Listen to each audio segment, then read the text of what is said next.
Let's take a look at these examples. Again, we are going to convert the binary number, which is going to have whole part and fractional part.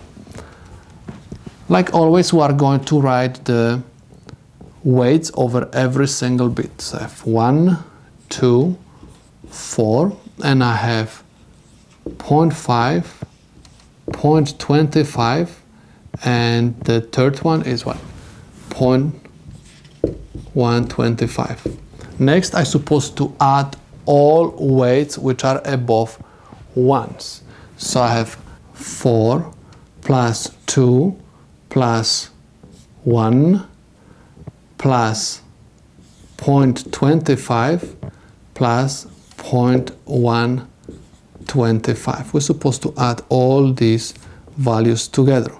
So I have 5, this is going to be 7, this is 3, 0.4 plus 2 is 6 plus 1 is equal 7.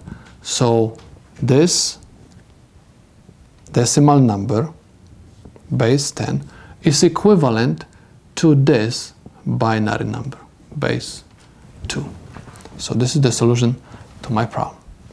Let's take a look at this one. We're going to again write the weights over every single bit. So I have 1, 2, 4, 8, and I have 0.5, 0.25, 0.125, and I have 0.0625.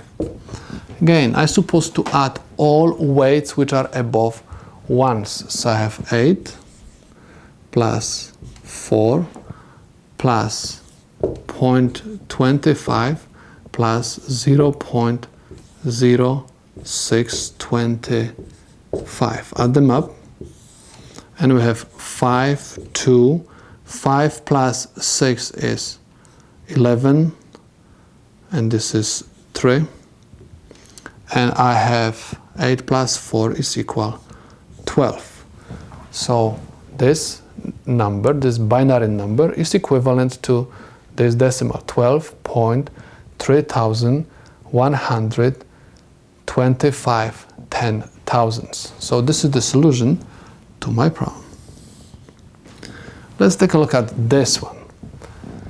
We have weights 1, 2, 4, 8, 16, 32. And I have 0.5, 0.25, and this one is 0.125.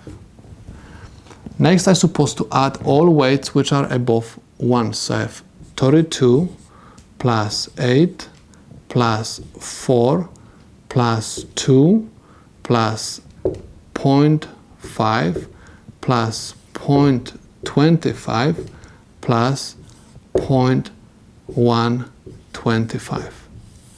Add them up. I have 5, 7, this is going to be equal 8,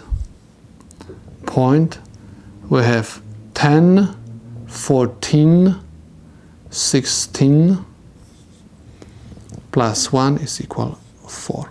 So this binary number is equal to this decimal. And this is the solution to my problem.